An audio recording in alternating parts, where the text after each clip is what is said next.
Hello guys, welcome to my YouTube channel.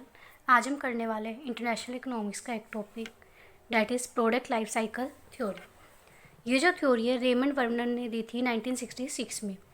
ये किस assumption पे बेस है कि जो टेक्नोलॉजी गैप है बिटवीन डिफरेंट नेशन, उसकी वजह से क्या होता है, ट्रेड होता है कि टेक्नोलॉजी की कहीं ज़्यादा एडवांस टेक्नोलॉजी है, कहीं इतनी टेक्नोलॉजी नहीं है, तो उसकी वजह से क्या होता है, हम एक दूसरे से ट्रेड करते हैं, इंटरनेशनल ट्रेड करते हैं।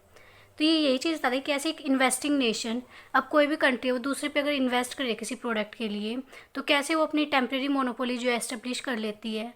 एंड देन स्टार्टिंग में तो उसको जो है एडवांटेज होता है, लेकिन बाद में जो है जो इन्वेस्ट कर रही है उसको बेनिफिट होने लग जाता है। तो इसमें कुछ स्टेजेस की बात की गई है, इसमें 5 स्टेज हैं। फर्स्ट है इंट्रोडक्शन स्टेज, कि इंट्रोडक्शन स्टेज में क्या होता है कि कोई भी कंपनी अपने प्रोडक्ट को इन्वेंट कर रही है। अब वो इन्वेंट कर रही है तो इससे क्या होता है, उसकी वो टेम्परेरी मोनोपोली एस्टेब्लिश हो जाती है। इंट्रोडक्शन स्टेज में टेम्परेरी मोनोपोली एस्टेब्लिश हो जाती है क्योंकि वो न्यू टेक्नोलॉजी का यूज़ कर रहा है और generally belong to technology advance nation. और जनरली हम ये मानते हैं कि डेवलप जो कंट्रीज़ होती है उनके पास जो है टेक्नोलॉजी होती है। तो इसलिए अगर एग्जांपल ले यूएसए ने सपोज़ कोई नया प्रोडक्ट लॉन्च किया इनिशियल स्टेज में, तो वो क्या करेगा, किसी अपने होम नेशन में, यानी जो कंट्री है यूएसए, खुद की उसमें क्या करेगा, उस प्रोडक्ट को सेल करेगा। तो इंट्रोडक्शन में स्टेज में यही है कि वो नया कोई भी प्रोडक्ट लॉन्च करेगा और उसको अपनी होम कंट्री में उस चीज़ को सेल करेगा। As the risk of launching product in home market is less in comparison to launching product worldwide, क्योंकि कोई भी एक नया प्रोडक्ट होता है उसको फॉरेन मार्केट में बेचने से पहले हम होम मार्केट में देखते हैं, क्योंकि वहाँ पर जो है एक रिस्क कम होता है फॉरेन की बजाय। तो इसमें यही बोल रखा है कि हम कोई भी प्रोडक्ट उसको पहले कहाँ लॉन्च करेंगे, अपनी होम मार्केट में लॉन्च करेंगे। क्योंकि अगर डेवलप नेशंस की बात करें तो वहाँ पर क्या होता है, ज़्यादा इनकम वाले जो लोग होते हैं, हायर इनकम कंज्यूमर्स होते हैं, वो लोग प्राइस सेंसिटिव नहीं होते हैं, उनको बस प्रोडक्ट चाहिए, क्वालिटेटिव प्रोडक्ट चाहिए, ना कि प्राइस कंपैरिजन देखते हैं वो। सेकेंड स्टेज है ग्रोथ स्टेज।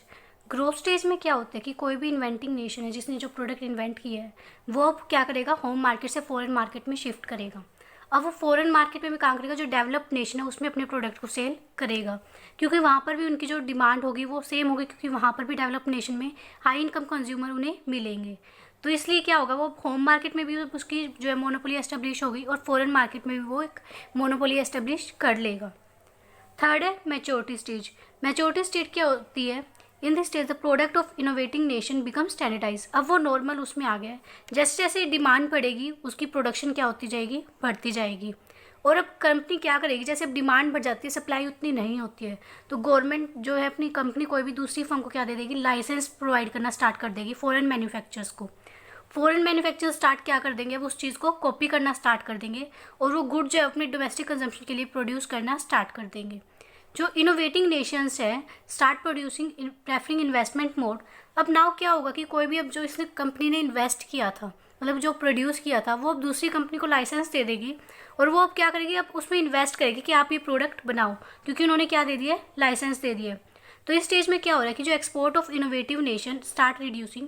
अब वो क्या कर देगी, जिसने ये प्रोडक्ट लॉन्च किया था वो एक्सपोर्ट कम कर देगी इस प्रोडक्ट का, क्योंकि अब वो प्रोडक्ट क्या हो रहा है, फॉरेन नेशंस में भी प्रोड्यूस हो रहा है। तो ये डायग्राम है। फर्स्ट में क्या हो रहा है, इंट्रोडक्शन स्टेज, कि होम मार्केट में सिर्फ हमने सेल की है। सेकंड में क्या हो रहा है, ग्रोथ स्टेज, कि होम मार्केट में भी डिमांड बढ़ रही है, फॉरेन में भी हम क्या कर रहे हैं, एक्सपोर्ट कर रहे हैं। थर्ड है मैच्योरिटी स्टेज। मैच्योरिटी में क्या हो रहा है कि जो फॉरेन प्रोड्यूसर्स हैं वो इस चीज़ को प्रोड्यूस करने लगे हैं। अब फोर्थ स्टेज है डिक्लाइन स्टेज। डिक्लाइन स्टेज में क्या होता है, in this decline stage foreign manufacturers start performing well in their own nation and in other third Nations. इसमें क्या होता है, जब फॉरेन प्रोड्यूसर्स होते हैं वो लो लेबर कॉस्ट से अब उस प्रोडक्ट को बनाना स्टार्ट कर देते हैं, तो एट द एंड जो एक्सपोर्ट कर रहा था, जो भी जिस प्रोडक्ट बनाया था, उससे कम प्राइस पे क्या होते हैं, फॉरेन वाले अब उसको प्रोड्यूस करने लग जाते हैं। फिफ्थ स्टेज है रिवर्स इम्पोर्ट स्टेज। अब ये कम पे जो इन्होंने स्टार्ट कर दिया है, तो अब जिसने प्रोडक्ट बनाया था वो खुद क्या करने लग जाता है, उस चीज़ को इम्पोर्ट करने लग जाता है फॉरेन कंट्री से। तो as a product life cycle the initial comparative advantage of trade is with the developed nation.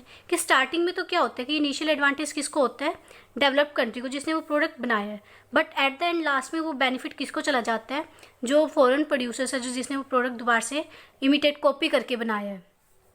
The shorter time spend favouring to low labour cost, क्योंकि जो डेवलपिंग कंट्रीज़ होती है उनके पास इतनी रिसोर्सेज नहीं होते हैं, बट लेबर उनके पास बहुत ज़्यादा होती है, इसलिए वो लो कॉस्ट में क्या कर लेते हैं, उस चीज़ को बना लेते हैं। तो इसकी कुछ जो है क्रिटिसिज्म भी है या एक्सेप्शंस भी बोल सकते हैं कि कहाँ ये अप्लाई नहीं होता। विच products which have rapid innovation, एक ऐसा प्रोडक्ट जो बारी बारी इनोवेशन की जिसमें नीड होती है, तो उस केस में प्रोडक्ट लाइफ साइकिल होल्ड नहीं करती है, क्योंकि फॉरेन नेशन उसको बारी बारी जो भी दूसरी डेवलपिंग कंट्रीज है उसको कॉपी नहीं कर सकती है। लग्जरी प्रोडक्ट में भी अगर बात करें तो लग्जरी प्रोडक्ट में क्या होता है, वो प्राइस सेंसिटिव नहीं होते हैं, लोगों को प्राइस चाहिए होता है, तो इसलिए अगर फॉरेन जो दूसरी कंट्री है वो कम प्राइस पे बनाएगी तो लोग उसको परचेज नहीं करेंगे, क्योंकि वो एज अ स्टेटस सिंबल फिर वो नहीं रहता है। क्योंकि हम कोई भी चीज़ डेवलप कंट्रीज से परचेज करते हैं तो एज अ स्टेटस सिंबल हमें दिखता है, बट अगर डेवलपिंग कंट्रीज उस चीज़ को कम प्राइस में खरीदेगी तो लोग उसको परचेज करना कम कर देंगे।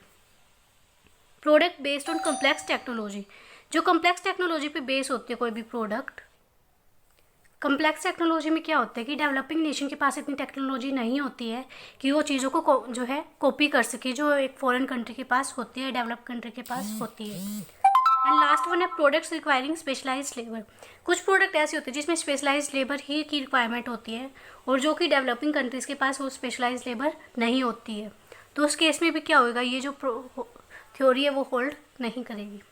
आई होप आपको समझ में आया होगा। Thank you.